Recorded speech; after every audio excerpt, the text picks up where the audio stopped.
اچھا مفتی صاحب، ابھی بیان کے دوران ہی آپ نے ذکر کیا روزہ رکھتے ہیں لوگ، روزہ رکھنے کی کیا فضیلت ہے، کیا اہمیت ہے، اور اس کے اگلے دن رکھنا ہے، 2 دن کے رکھنے، کیونکہ کچھ لوگوں کا کہنا یہ ہوتا ہے کہ جناب 2 دن کے رکھیں، آپ اس سے 1 دن پہلے بھی رکھیں، اس کے 1 دن بعد بھی رکھیں، کچھ چیزیں ایڈیشن بھی ہو جاتی ہیں نا، تو تھوڑا سا اس حوالے سے بھی بتائیے گا۔ جی بالکل، روزے کے حوالے سے میں نے ذکر کیا، حضرت علی کرم اللہ وجہ الکریم کی حدیث مبارکہ، حضرت موسیٰ اشعری رحمۃ اللہ رضی اللہ تبارک و تعالیٰ عنہ فرماتے ہیں کہ حضرت علی کرم اللہ وجہ الکریم نے ارشاد فرمایا کہ شب برات کے اگلے روز یعنی 15 شعبان المعظم کو روزہ رکھنا سرکار دو عالم صلی اللہ علیہ وسلم کی سنت مبارکہ ہے، اور چونکہ رمضان کا مہینہ مسلمانوں کے اوپر روزوں کی فرضیت والا مہینہ ہے، رمضان کے بعد شعبان المعظم کا مہینہ ایسا ہے جس میں سرکار دو عالم صلی اللہ علیہ وسلم سب سے زیادہ روزے رکھا کرتے تھے۔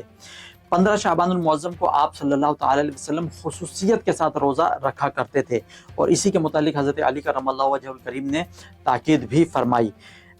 شب برات چونکہ مغفرت اور بخشش کی رات ہے، یہ رات جو اللہ تعالیٰ نے ہمیں عطا فرمائی، اس کے ہی شکرانے کے طور پر 15 شعبان المعظم کو روزہ رکھا جاتا ہے، تاکہ اللہ رب العزت کے حضور جو عبادتوں کا تسلسل رات بھر جاری رہا وہ کنٹینیو رہے، اور پورا دن روزے کی حالت میں گزرے، اور افطار کے وقت اللہ رب العزت بندے کو جہنم سے بالکل پاک و صاف و آزاد فرما دے۔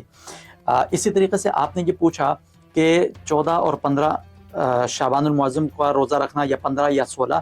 دیکھیں یہ چیز جو ہے یہ صرف اور صرف محرم کے 10 تاریخ کے متعلق احادیث مبارکہ میں ہمیں ملتی ہے کہ آپ صلی اللہ تعالی علیہ وسلم جب ہجرت کر کے مکہ سے مدینہ شریف تشریف لے کر آئے تو یہودیوں کو دیکھا کہ وہ 10 محرم کا روزہ رکھے ہوئے ہیں۔ آپ صلی اللہ علیہ وسلم نے پوچھا کہ تم نے اس دن روزہ کیوں رکھا؟ تو یہودیوں نے کہا کہ اس دن ہمیں فرعون سے نجات ملی تھی،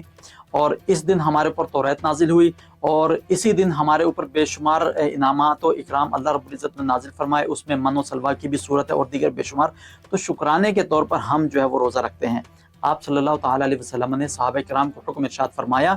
کہ موسیٰ علیہ الصلوۃ والتسلیم کا ہم پر زیادہ حق ہے، ہم ان کے بھائی ہیں، تو لہٰذا ہمارا زیادہ حق بنتا ہے کہ ہم 10 کو روزہ رکھیں، لہٰذا صرف 10 کو نہیں بلکہ 9 اور 10 کو ہم روزہ رکھیں گے، یا 10 اور 11 کو۔ اس کی وجہ یہ بیان فرمائی کہ ان یہودیوں کے ساتھ مماثلت نہ ہو، ان یہودیوں کے ساتھ مشابہت نہ ہو، اس مشابہت کو ختم کرنے کے لیے 2 دن کا روزہ